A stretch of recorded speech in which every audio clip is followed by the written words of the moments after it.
And good evening. My name is Rahmatullah Hamdard. I am the CEO and founder of Hope for Education and Leadership in Afghanistan organization. And Sulaiman. Hi everyone, my name is Sulaimankhil, and I'm the co-founder and deputy CEO of HELA organization. And I would like to welcome you all and thank you for being here. And there is also one more person from HELA organization, Ms. Negina Shinwari. Do you want to introduce yourself? Hey everyone, this is Negina Shinwari. I'm the program director of HELA organization and also the project manager of its Women Empowerment Project. Thank you. Okay, so before we start, I'd like to thank you all for being here to know about HELA organization and about our journey, about the journey that led us to calling what we call HELA an organization today. So, as you guys know, that HELA organization was established in Afghanistan, and we all live here in Afghanistan. Is a country that has experienced more than 4 decades of war, and the war has brought different kinds of miseries. For some part, it was a civil war, and we can also call it a war where all the countries, almost most of the countries were involved. The regional countries and international powers. So therefore, the war is still here. And as I mentioned, the war, the long war in Afghanistan had very negative impacts in our country. As as an example, the whole education system of the country was totally destroyed, and it was weakened, and the education system in the country had no existence at a time. Kids were disabled. They were separated from their families. Women were left widow, and as you can see, in the photo in Afghanistan, one thing you can see a lot is large graveyards together. These are all the signs of war here, and this country has suffered a lot in different areas. Despite all the issues that I mentioned, I just quickly mentioned the 4 decades in just almost a minute, although the story is very long, and there are very horrible stories during the past 4 decades. But the most important point is that 2 decades ago, despite the ongoing war, there was still hope, and the people of this country, the children, the women, and men chose hope over despair and other negative sides. And the hope led our people to new opportunities that were brought to us in all areas, from education to health to new technologies and economic growth. But the most significant change during the time, so starting the past 2 decades, was the energy that the Afghan youth had to drive our country toward stability and toward a prosperous future. And we are an example of that.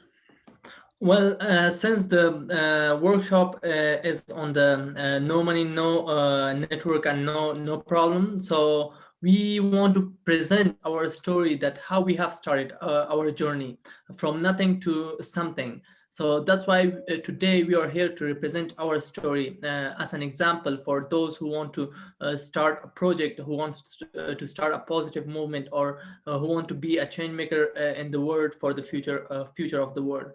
So at the first, how HELA was founded, 5 people, 5 young Afghan, including Sulaiman and I and 2 women and one another boy. We were going to the UN compound and we were studying English language there with a UN representative. Then there was an opportunity came to us. He told us that we will be going to as a first ever delegation from Afghanistan to Model United Nations. We didn't knew about the Model United Nations, what it is, because there was no such project in Afghanistan in that time.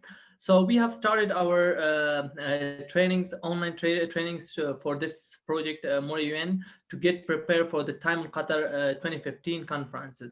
So then we were able to go to THIMUN Qatar in 2015 in January, and then we have participated in the conference successfully. And there, one question was asked by medias and also some of the directors of different MUN clubs, because it was an international MUN conference. So people from everywhere have came there, and they were so excited about people from Afghanistan, because this was the first ever delegation from Afghanistan to a world internet to an international MUN conference. And they have asked us about what do you want to do when you return to your country. In that time, we have told them that if we return to our country, we have been impacted by the positive aspects of this project. So we want to spread the knowledge with other youth, and we want to spread this project to more Afghan youth, so that they will also beneficiate from get benefit from this project. So upon our return, we have like there was nothing, like we didn't had money in hand, we didn't had electronic devices in that time. But we have decided to start a small class with one of the NGO by the name of Skerestan, and also by the help and support from our some of our advisors in that time, who are also presented here. And we have started a small class of 20 people, 10 girls and 10 boys, in such a cold and dark space. And we were holding meetings. So in that time, a good news have came to us by the former director of THIMUN Qatar, Ms. Lisa Martin, and she have told us that there is an opportunity if you train a team this year, so you will be able to bring a team to THIMUN Qatar 2016.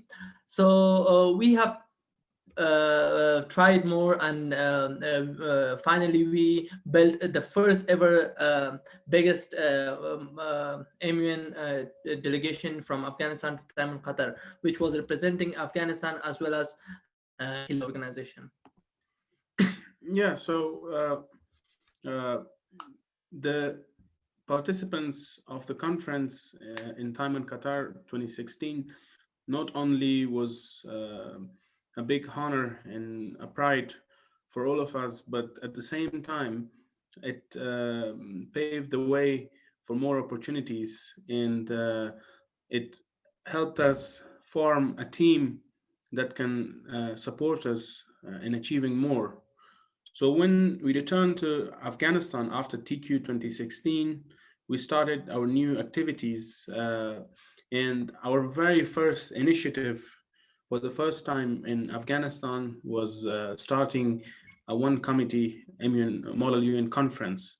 It was something rare, it was something very new in that time, and it never happened in this country. I remember young students asking, what is MUN? And they had no idea, and they didn't know anything about it. So we started our first initiative by starting a one committee conference. I remember it was the Security Council small committee. This was, by the way, this was our office. This was our second office. First, we had a smaller office, and then we, after the support of our partners and advisors of the organization, we managed to secure this office. And this was the one committee conference. You can see, it's a small table with the chairs and co-chairs and other details. And I think for us, it was a great experience, and it helped us believe that yes, our vision is achievable, and we can move on, and we can achieve what we started. And furthermore, we expanded our network, our local network. We started working with universities in Kabul, and we asked for, conference space, committees and stuff. As an example, you can see this was our one day conference, our first one day conference. The previous one was just a one committee conference for a few hours, but this one, it was a one day conference in one of the prestigious universities in Kabul, and I think it was a big success. And that was the time where uh, the rise of Amian started in Kabul, and slowly in Afghanistan as well, because Kabul is very diverse, and you have people from different ethnicities and provinces in Kabul. And I think this was the point where youth got to learn about Model UN, and they got interested in, they understood the value, the intellectual value of Model UN, and slowly moved on to other successes, such as um, one day other type of one day conferences, and we expanded the network of our partners. Our partners and donors. So going forward, so then we were able to in 2017, I think I remember in 2017, by the huge support of our donors, like by selling cakes and t-shirts and some other stuff, our advisors and partners were raising some money for us, and through those that amount of money, we were just organizing some conferences. So this was the time that we have applied for a big immune grant for 300,000 USD, and before that, before receiving that grant, we were able to organize this 2-day conference, in which we have invited some embassies, some international NGOs, some donors in Kabul, so that we can show them that immune is very important in the country, and it's getting important for the people, because in Afghanistan people are learning things theoretically, but they don't have the chance to learn practical things. And MUN is a platform for those who are studying law, or for those who are studying economics, so that they can learn debating, they can learn how to give speeches, they can learn how to find problems and make resolutions for them. So we have convinced the donors, we have convinced the embassies that it's very important. So a fund should be announced, and a fund should be given for the NGOs, so that they can run this project in more universities, to more youth in Afghanistan. And fortunately, we had a chance. Sulaiman and I had a chance with our team to visit the largest embassy of United States in Afghanistan, like to have a meeting with them and convince them, and to give them the positive aspects of MUN, more UN. And till this time, we were also able to send over the 80 students, Afghan youth, to THIMUN Qatar, 2016, 17 and 18, 20 time in The Hague. We have attended the 15th anniversary of time in The Hague in the Netherlands, where we have sent about 5 students. And also we have sent some students to India. So this was the time in which we have convinced the donors and international NGOs in Afghanistan, so that they will release the fund. And they have released the fund, and we have submitted a proposal. And finally, Negina will explain how what we are doing since 2018 in the support from US Embassy of Afghanistan. Okay. Finally, in 2018, we have assigned a grant with US Embassy Afghanistan, based on which we have started Model UN trainings and a conference in 4 provinces of Afghanistan. And then we started training over 500 students in immune each year.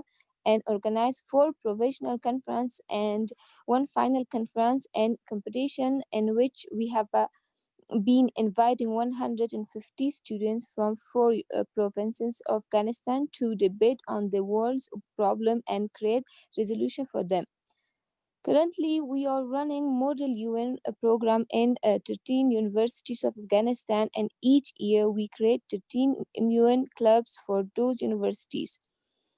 We aim to provide immune project for as many universities in Afghanistan as possible. Beside our immune program, we have also started HELA Women Empowerment Project, which name is Women to Business. And that project basically aims to enhance women's skills in business and to create the future business women for the country.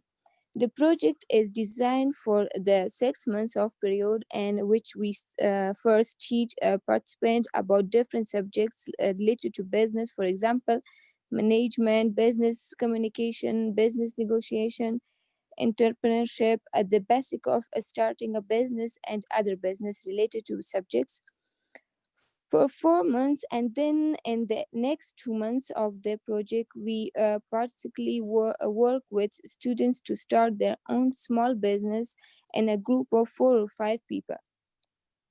In these 2 months, the students create ideas on what business to start, how to design its a plan, whom to target, how to reach investor, and how to be sustained in the future.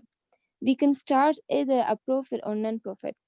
Just so that everyone knows, HELA was able to graduate 20 women from its Women to Business project in 2017, and the students have created different business such as one group established first women football team, the other start a research organization on a successful women of Afghanistan, and some others start small or for profit business. Thank you. Yeah, so basically, if we come to 2018, after our 2 days conference, after signing a grant with the U.S. Embassy of Afghanistan, as Ms. Negina Shinwari have mentioned, we have started working with 13 universities each year in 4 provinces of Afghanistan, in 4 major provinces of Afghanistan. So now we are not only doing immune for 20 people in a dark class. Now we are doing immune for 13 universities each year, in which we involve over than 500 students each year. It's not only about holding conferences as the other some of the organizations in the world are doing.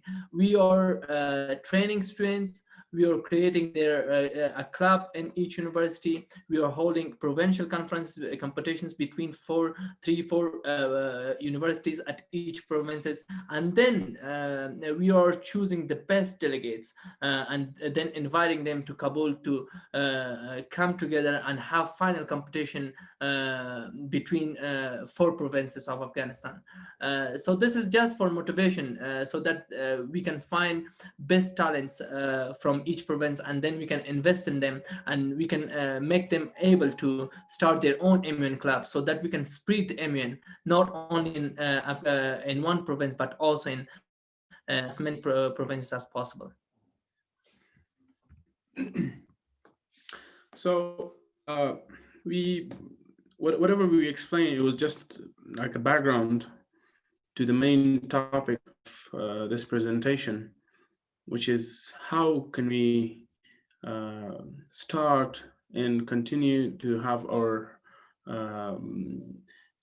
organizations, initiatives, or immune clubs when you don't have the necessary financial resources, or you don't have the necessary required resources for that. So as per our story and as per our experience, we believe that the following things helped us reach to the point where we are today. Although we know that HELA is still not a very mature organization, we have a long way to reach where we should be and to serve all the youth in Afghanistan.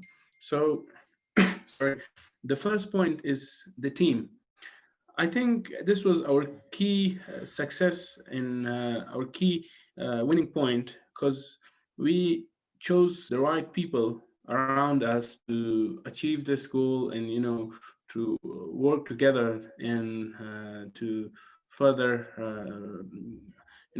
grow our initiative. I remember our team, where we were 5 at the beginning, and after coming back from TQ15, some of them were not interested, but still we worked together, and the five members, we were together, and things were hard, and it wasn't very easy to have the team organized, and we were young. I was around 16 or 15, I would say, and Rahmat was about 18 or 17.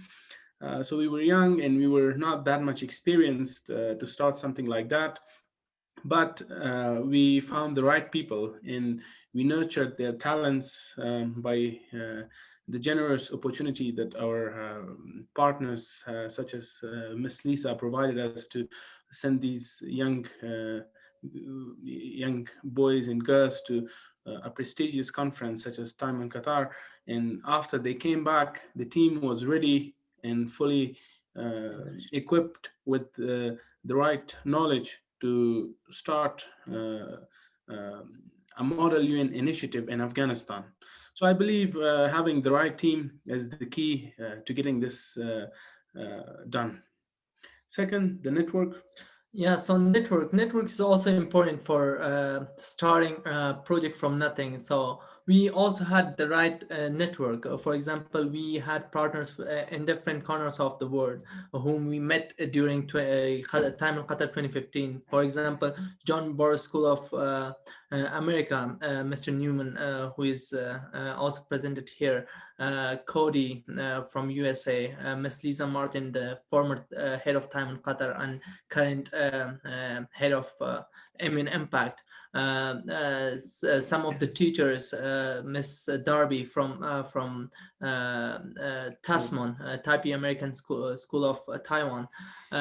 They were the right people who pushed us first and who helped us to make our business plan, at least, or to raise some funds so that we can have a small office, to raise some funds so that we can train some students, provide them with some educational materials. So they were the right people, and we have convinced them that, yeah, we are also the right people who can run the project in Kabul. So if you give us support, the money will not be wasted. We will use those money to help more youth in Afghanistan. And they helped us, they trust us, and they supported us by providing computers through Eminem Paimon plug into Model UN. So there were different organizations, different people from different corners of the world. They have supported us. They were in contact with us. They were giving advices to us. And then slowly, we have expanded our network. We have got partnerships in the UN. For example, UNODC, we have mandated some of the conferences on the UNODC related topics. We have reached out to some of the embassies and some of the donors, some of the international NGOs in Afghanistan, and we have also convinced them and we explained the importance of MUN project to them. And this was the right thing, that you first build your strong team, second search for that strong network, and then you should also have commitment. Because if you don't have commitment, you will never get to your goal. I remember when we were starting, we have faced so many challenges, especially if you are starting something in a country which have passed through 4 decades of war. It will be very difficult, but still we had commitment. At that time I had a small job, and when I started this project, my organization was saying that you have to give this project to us so that we can run it only for a small amount of people. But we have told them, no, we are going to do this for more youth in Afghanistan. So we are going to register our own NGO so we can do it independently. They even told us that you guys will lose your job. But still we didn't care about the job, because we had commitment. We had a commitment of doing something, having bringing some changes to our country, bringing changes to the people, and we believe that there is no hope for education or leadership in Afghanistan. So we have to be the one who can bring hope to the youth, hope of leadership, and hope of standard education, which we can say MUN is standard education and practical thing for universities people. So that was the commitment that we had, and beside all those lack of resources that we had, still we were trying. Even we were paying from our pockets for some of the things, but we still never minded, and still we continue. Yeah, I mean, it's important with all these things that you have mentioned, but still it's important that the service that you provide should be need based in the specific society that you're providing this service, and that was proven with the fact that MUN, it was first challenging, and we couldn't explain to people that how is this important and how can this change your life. But then we were the examples of this change. Myself, Rahmat, and our other friends, and all the other members of the delegation that went to the international conferences, and they came back, they felt the real change, and they felt that they were changed people, and they were able to think broader, and they were able to see things from a much different perspective. And after that, I think the youth here believe that yes, this is a need-based service, and this is something that they can focus on, because MUN is not just a time-passing thing. I know for some people in some countries it might be like that, but I believe it has different dimensions. First, the self-growth aspect of doing Model UN.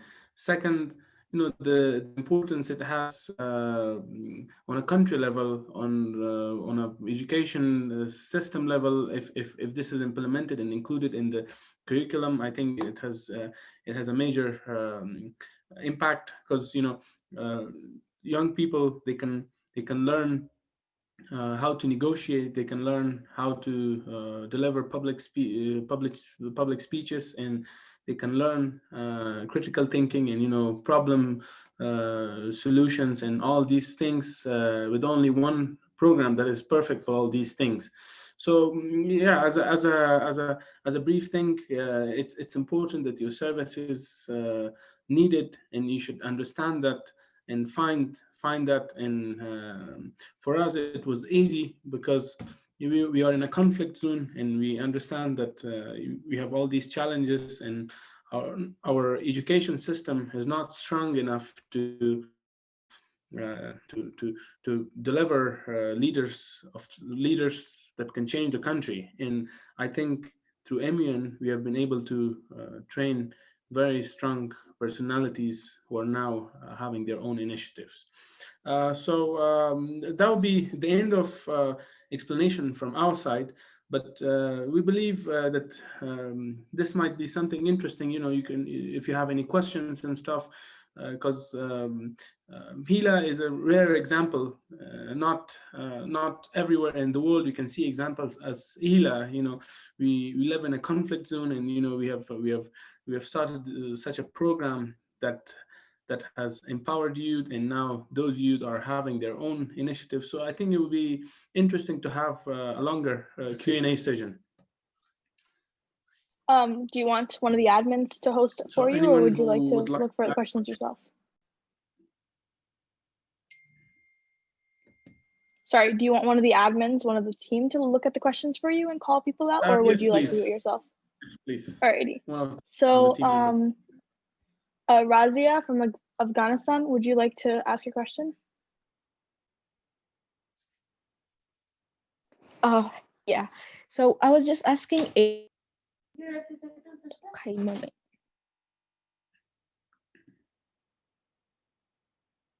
Razia? All right, she's Sorry? asking, sorry, I was having some technical difficulties.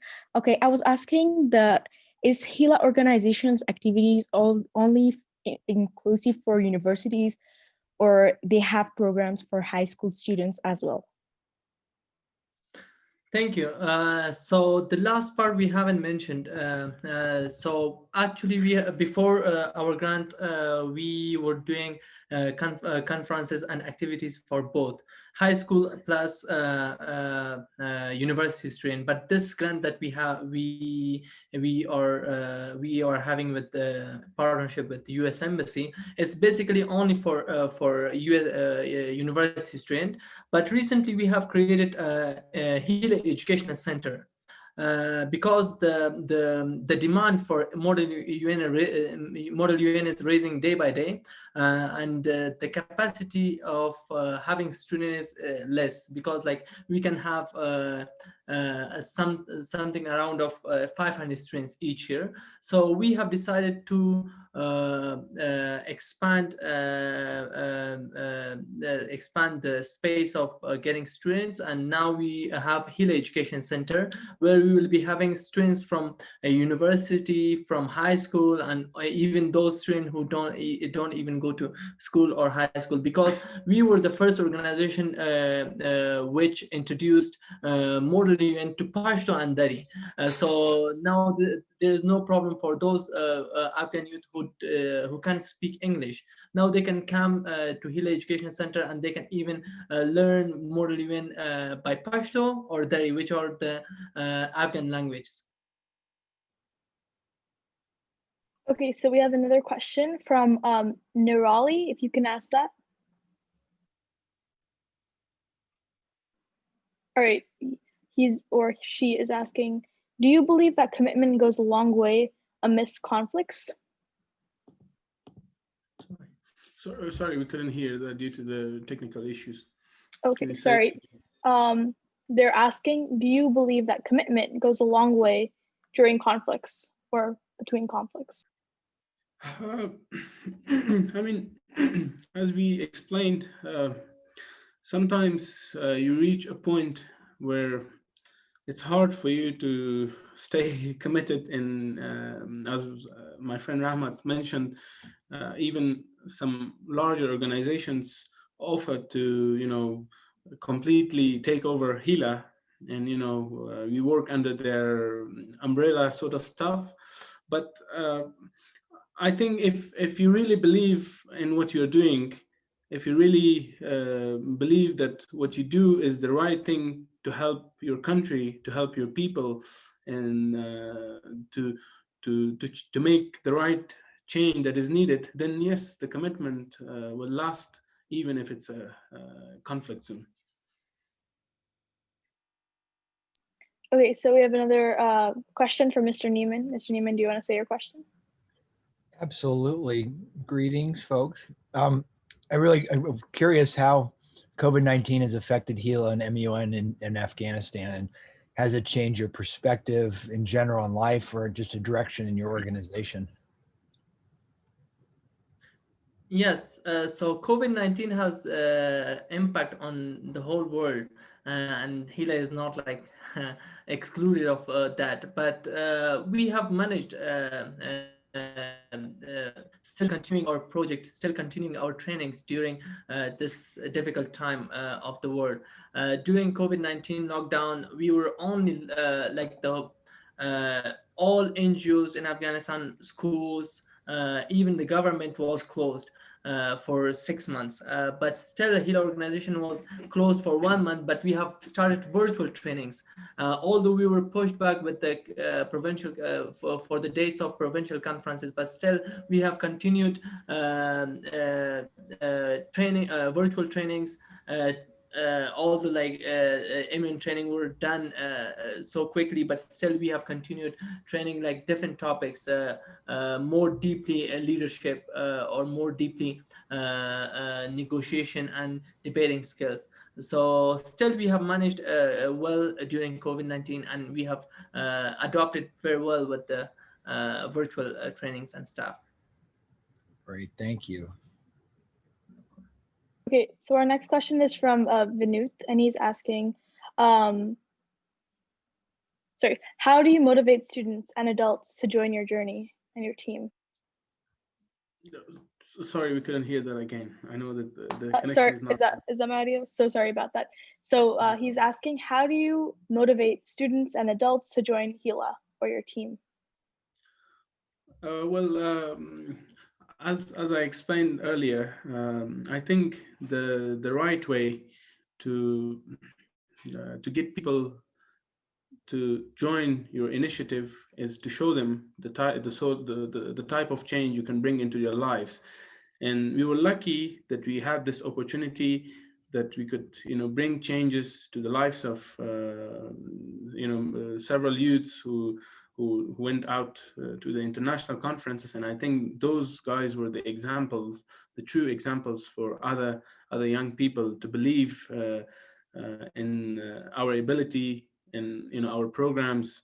And I think they were real examples, and that's why they were somehow our outreach ambassadors as well. Mm-hmm. They went out to their schools, they went out to their neighborhood, and promoted HELA. They were we had these posters and stuff, and in the cabinets of schools posted. I think our major success was that we were a youth led organization and driven by youth, based on the true success stories. Mm-hmm. And the second thing which I can mention is that beside providing opportunities to youth, we have also managed to give job opportunities to youth. Those who were our students, they have got jobs with HELA organization, and whoever joined HELA as a student, they become the family of HELA. Even our last year students were chairs and admin staff in this year conferences. So that's how HELA is doing. Like they are not providing one-time services for the youth. They want to keep them in the HELA family. So that's the success point, I think, for HELA organization. Okay, so Freya, can you ask your question? Sure. Thank you very much for your talk. It was really inspiring to learn about what you guys are doing. My question is, what is your biggest setback and how have you overcome it?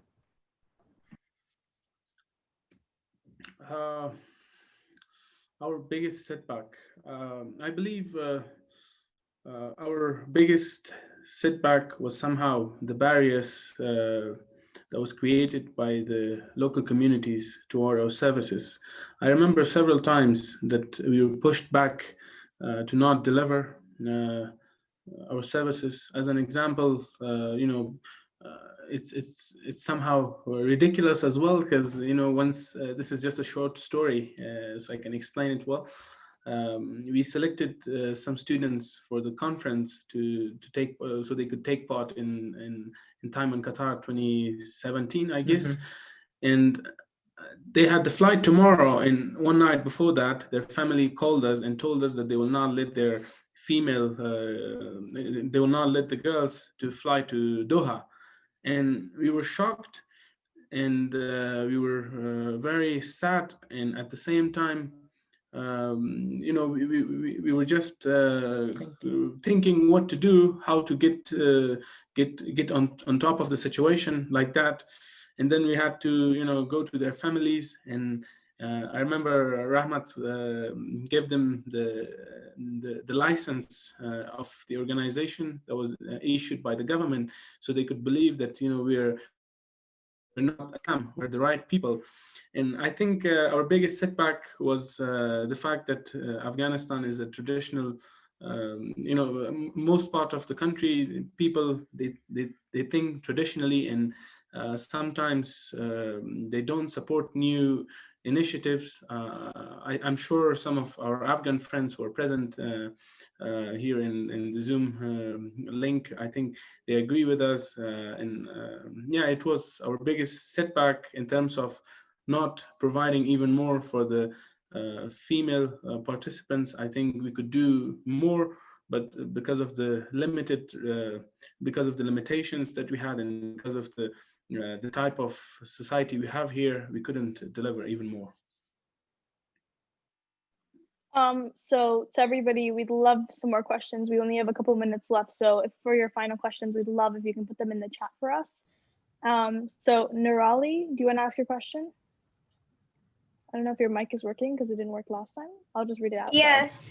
So my question is that what other ways do you think education systems can improve besides Model UN? What other projects, right? Any educational project can help youth, and every positive project can help youth to change their future. We are not only working for the Model UN project now. We are also working for women empowerment, as we mentioned before. So you as we mentioned before, you have to find the need. What is the need of the people? We have find that, and we can say that the need of people is the standard leadership skills and education, and the need for women in Afghanistan is to get an opportunity to have their own businesses, to take part in rebuilding their society. So we also recognize that need. So based on that need, we have started a women empowerment project, Women to Business. In Afghanistan, women, most of the women are not allowed to go to have their own business or to work. So we have, or they don't have the knowledge because they don't have the education for that. So we have started this initiative so that we can train women in the business, and we are also supporting them to start their own initiative. That could be a profit project or non-profit. As our colleague Ms. Negina Shinwari mentioned before, we have graduated 20 students in 2018, and one of the team has created their own football team, Afghan female football team, and the other team started a research organization which is still researching on some of the topics. They have researched about 5 success women of Afghanistan. Recently, they are researching on the importance of MUN in Afghanistan in support from HELA organization. So that's something that you have to find the need of the people, and then you have to start a project based on need. Okay, so Sammy, would you like to say your question? Yes, I want to ask how can youngsters form groups in connection with the youth in other countries so they can help them to educate them, and despite the lack of resources and the necessary support? So if I'm not wrong, your question is about connecting youth from different countries. Yes, yes. Yeah. So, I mean, in answer to your question, the current platform we are using in the previous opportunities provided by Ms. Lisa and her wonderful team is a good answer for that. I think simple platforms such as Blackboard, Collaborate that we used to that we were using before. I'm not sure if it's still online or not, or the current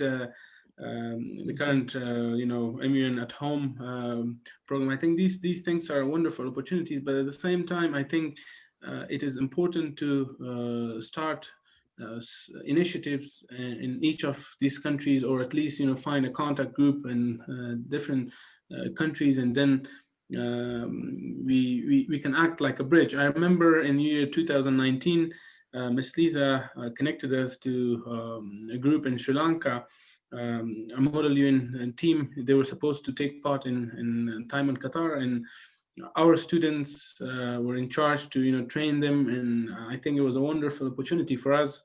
But I would say the best way to do that is, to find common ground between them, and that way you can, connect youth from different parts of the world. Okay, and so this is going to be our final question from, sorry if I'm saying your name wrong, but Minakshi from Press.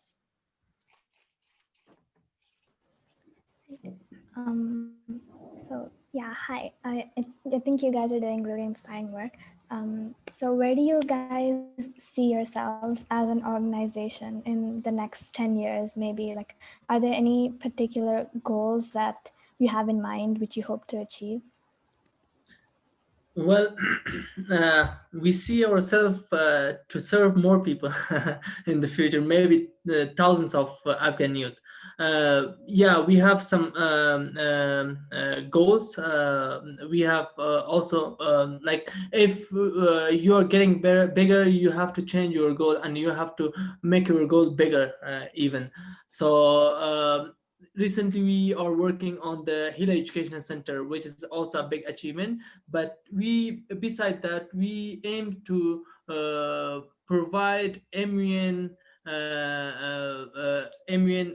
project to all universities in Afghanistan. Also, we are now working on a practical project for journalism. We are also working for a practical project for law students. We can say court. Example court. Yeah, for example, court or other stuff. So we are working on those stuff, and we are also in contact with our donors and embassies and international NGOs to discuss these things, and to convince them that practical education is very important for the youth in Afghanistan rather than theoretical. So we want to be the people, the organization which can deliver practical education to youth in Afghanistan. So that's the ultimate goal of HELA organization. So in 10 years, we are hoping that HELA organization will be not just a local organization, it will be a regional organization. We can start regional cooperative programs. We discussed some of these issues with some of our partners in India, in Pakistan, in Bangladesh. I mean, we are hoping to achieve these in the next few years. And at the same time, in the upcoming years, we're hoping to become a hub of, virtual conferences and virtual meetings, just like MUN Impact, so we can connect youth throughout different parts of Afghanistan. I think this is a wonderful example and initiative that is currently presented by MUN Impact, and we would like to follow the path. And I think, yeah, we will be able to connect Afghanistan through some sort of online hub. So yeah, that's where we're looking to in the next 10 years, 5 to 10 years. Okay, so thank you so much for your presentation, and really hope you got through everybody's questions. But if you have any more, if you have any information or anything that you can put in the chat, any social medias, that would be great so that people can reach out to you. But I think that everybody really enjoyed your presentation. I learned a lot. This is the second time I've actually heard you speak, and every time it's really great. And I think I got a lot of knowledge from your presentation. One thing for everybody, we put a link in the chat. Today is our final day of the summit, and we'd love your feedback for future summits. So there's a link in the chat. If you could go to that form and just take a couple minutes to put in some information, that would really help the team for the summit, for future summits. And also, again, this is our final day for the summit. We have a couple more sessions. We have 2 more sessions, or you can go to our social hour as well. Join us. It's just 2 more. We'd love to have you. Mr. Newman, if you have anything else to add. I could talk all day about these guys. And Negina, I just am so impressed. You guys are literally one of the reasons why MUN Impact exists. When we met you all 5-6 years ago, and your commitment to your practice of what you're trying to accomplish in Kabul and in all of Afghanistan is so phenomenal, and has inspired so many youth and adults around the world. So for any of you who are thinking about starting a project, these folks are just a model of that inspiration, motivation, commitment.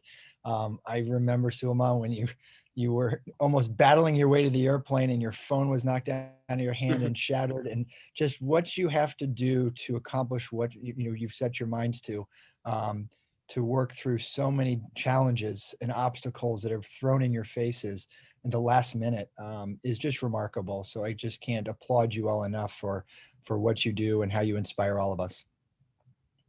Thank you. Thank you. I know you guys hear that all the time. Lastly, it's great. Yeah, thank you. So lastly, we'd like to thank you, all of you, the leadership of MUN Impact, Ms. Lisa and her wonderful team, Cody and Mr. Newman and all other the people who helped us, deliver our message today here, and all those interested to learn more about HELA organization.